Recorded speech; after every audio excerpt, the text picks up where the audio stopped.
Saudara-saudariku yang terkasih, salam sukacita untuk kita semua. Sudah kita memberi senyum hari ini, Selasa 19 Agustus 2025. Hari biasa, pekan biasa ke-20. Kita awali permenungan kita dengan tanda kemenangan Kristus dalam nama Bapa dan Putra dan Roh Kudus. Amin. Permenungan kita diambil dari Injil Matius bab 19 ayat 23 sampai 30.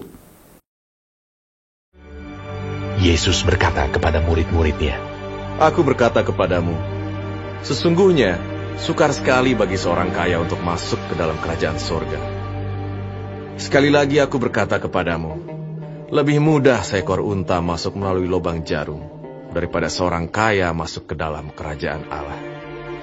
Ketika murid-murid mendengar itu, sangat gemparlah mereka dan berkata, "Jika demikian, siapakah yang dapat diselamatkan?"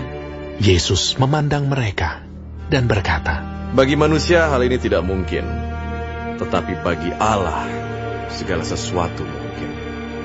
Lalu Petrus menjawab dan berkata kepada Yesus, "Kami ini telah meninggalkan segala sesuatu dan mengikut Engkau. Jadi apakah yang akan kami peroleh?" Kata Yesus kepada mereka, "Aku berkata kepadamu, sesungguhnya pada waktu penciptaan kembali, apabila Anak Manusia bersemayam di tahta kemuliaannya, kamu yang telah mengikut aku akan duduk juga di atas 12 tahta untuk menghakimi ke-12 suku Israel. Dan setiap orang yang karena namaku meninggalkan rumahnya, saudaranya laki-laki atau saudaranya perempuan, bapak atau ibunya, anak-anak atau ladangnya, akan menerima kembali 100 kali lipat dan akan memperoleh hidup yang kekal. Tetapi banyak orang yang terdahulu akan menjadi yang terakhir, dan yang terakhir akan menjadi yang terdahulu." Saudara-saudariku terkasih, Yesus dalam Injil hari ini berkata pada para muridnya, "Sungguh sukar sekali bagi orang kaya untuk masuk dalam kerajaan surga. Sekali lagi aku berkata kepadamu, lebih mudah seekor unta masuk melalui lubang jarum daripada seorang kaya masuk ke dalam kerajaan surga." Ucapan ini membuat para murid terkejut dan mereka bertanya pada Yesus, "Jika demikian, siapakah yang dapat diselamatkan?" Yesus menjawab, "Bagi manusia hal itu tidak mungkin, tetapi bagi Allah segala sesuatu mungkin."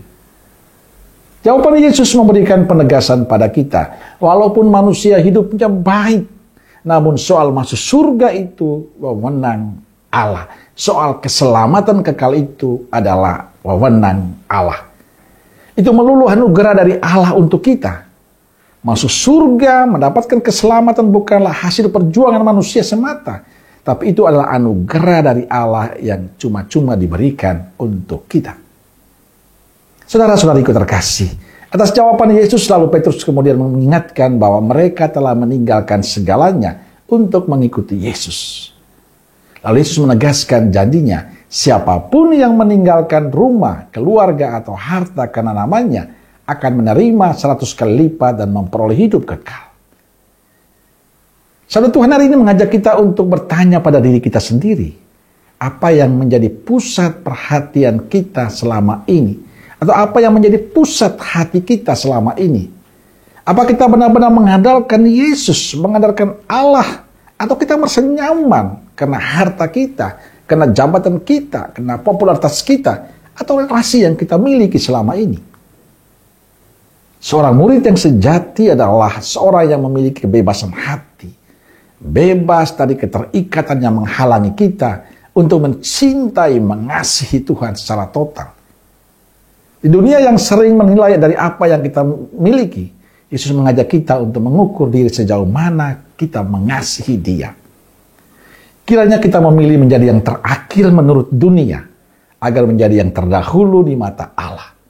Artinya hidup kita selalu terarah pada Allah.